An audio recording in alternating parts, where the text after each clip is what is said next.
morning of unease. Rachel first heard it while making coffee. The day had already started poorly. Her twice-snoozed alarm had stolen away any chance of a smooth morning, and her husband Mark's side of the bed was cold and empty. Typical. He was already off on his commute, leaving her with no good morning kiss to brighten her mood. Groaning, she silenced her alarm one final time, wrapping herself in the lingering warmth of her bed for a few stolen minutes before the day demanded her attention. Eventually, Rachel hauled herself upright, only to regret it instantly. The chill of a mid-October morning bit at her, a reminder of Mark's stubborn refusal to turn on the heater until absolutely necessary. Every ache in her body, back, ankles, jaw, and joints, clamored for attention as she trudged to the bathroom and then into the kitchen, her mind fixed on one goal: coffee. Her hands moved almost automatically. Mug, dispenser, open the lid. The faint hum of the kitchen filled the air. K-cup from the cabinet. The hum became a buzz. Insert the cup. Snap the lid shut. The sound was louder now, more insistent.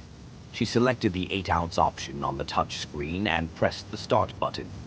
The buzzing escalated, swelling into an unsettling drone that pressed against her ears, drowning out everything else. A floorboard creaked behind her. Rachel froze.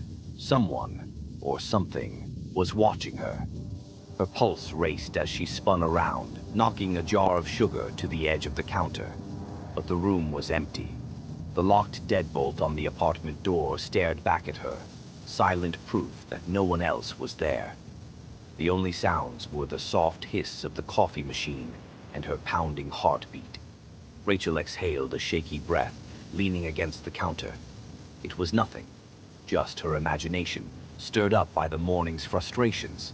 She shook her head and reached for the creamer in the fridge, pouring a generous splash into her mug before grabbing her daily medication. Coffee and pills in hand, she headed to her office. Her work as a remote medical biller was a perfect fit, solitary and methodical, the kind of job that let her bury herself in claims and error codes for hours on end. She signed into the practice's system, her attention snagged immediately by a cluster of bright red claim rejections. Insurance issues. She smirked. This was her bread and butter.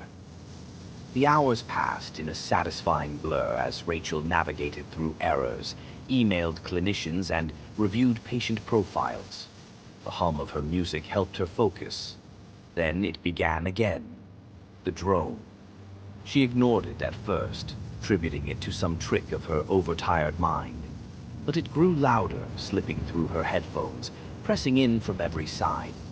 Her chest tightened, her jaw ached, and her fingers hovered over the keyboard, as if pinned there by the invisible weight of the sound.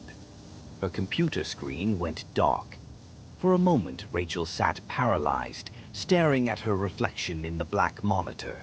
A face stared back at her, not her own.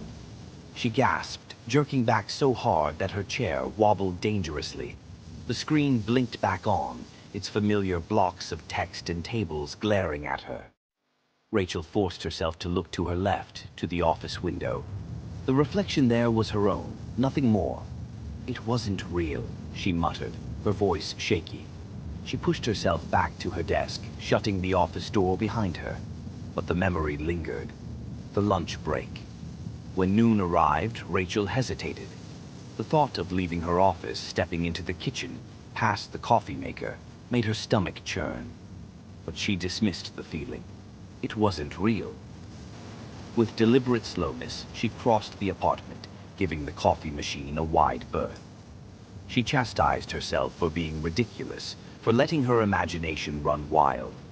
She reached the fridge, only to notice the creamer she'd forgotten to put back earlier. It sat near the sink, likely spoiled. Rachel shook her head at herself, setting it aside to deal with later. She pulled out a container of leftover pasta and placed it in the microwave. The hum of the appliance filled the room. It was soothing, rhythmic, familiar. Then it wasn't. The hum warped, growing deeper, darker.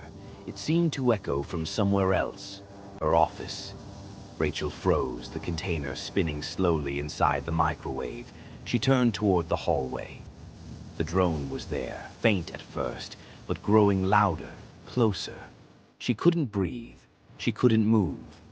The microwave beeped, startling her out of her paralysis.